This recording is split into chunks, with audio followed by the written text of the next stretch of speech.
అందరికీ నమస్కారం. 4016ల ఆసరా పెన్షన్ కోసం చాలామంది చాలా రోజుల నుంచి వెయిట్ చేస్తున్నారు. మీ అందరికీ ఒక గుడ్ న్యూస్. ఈ ఆసరా పెన్షన్ చేయూత పథకం అనేది మీకు కొద్ది రోజులలోనే మీ చేతికి అందబోతుంది. సో ఈ సమాచారానికి సంబంధించి మరింత సమాచారం తెలుసుకుపోయే ముందు నాదొక స్మాల్ రిక్వెస్ట్.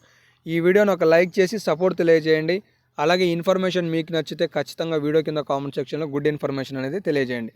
ఇక మీకు ఇంపార్టెంట్ మ్యాటర్ ఏంటి అంటే, తెలంగాణ రాష్ట్రంలో రేషన్ కార్డుల జారీకి రాష్ట్ర ప్రభుత్వం తాజాగా ఒక సబ్ కమిటీని ఏర్పరిచింది.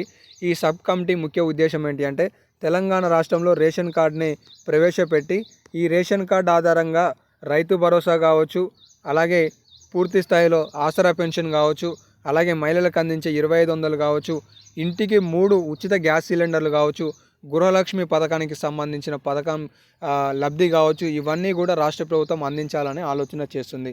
మొత్తానికి ఇందులో భాగంగానే రాష్ట్ర ప్రభుత్వం మరికొద్ది రోజులలో ఈ ఆగస్టు చివరిలో ఈ రేషన్ కార్డులను అందించబోతుంది.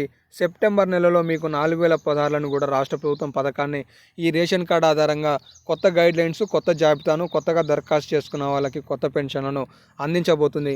కాబట్టి మీరు సెప్టెంబర్ నెలలో ఈ 4016ల ఆసరా పెన్షన్ అనేది అందుకోబోతున్నట్లుగా చాలా పూర్తిస్థాయి సమాచారాన్ని ఈ సందర్భంగా తెలుసుకోవచ్చు. ఆల్రెడీ మంత్రి సీతక్క గారు కూడా పూర్తి స్థాయిలో గ్రామీణాల్లో జరిగే అవకతవకలకి సంబంధించి 5000 మంది డబల్ పెన్షన్లు పొందుతున్నట్లుగా తెలుస్తున్నట్లుగా రాష్ట్ర ప్రభుత్వం గుర్తించింది. ఈ అంశాలను కూడా రాష్ట్ర ప్రభుత్వం కొత్త జాబితాను విడుదల చేయాలి అనేది ఆలోచన చేస్తుంది. మొత్తానికి కొత్త రేషన్ కార్డు రాగానే దీంట్లో పూర్తి స్థాయి సమాచారాన్ని స్వీకరించి రాష్ట్ర ప్రభుత్వం కొత్త పెన్షన్లను అనేవి ప్రారంభించబోతుంది అనేది ఈ సందర్భంగా అర్థమవుతుంది. ఇవి తెలంగాణ రాష్ట్రంలో కొత్త పెన్షన్కి సంబంధించిన లేటెస్ట్ అప్డేట్స్. మరిన్ని అప్డేట్స్ కోసం మన ఛానల్ని ఫాలో అవుతుండండి. ధన్యవాదాలు.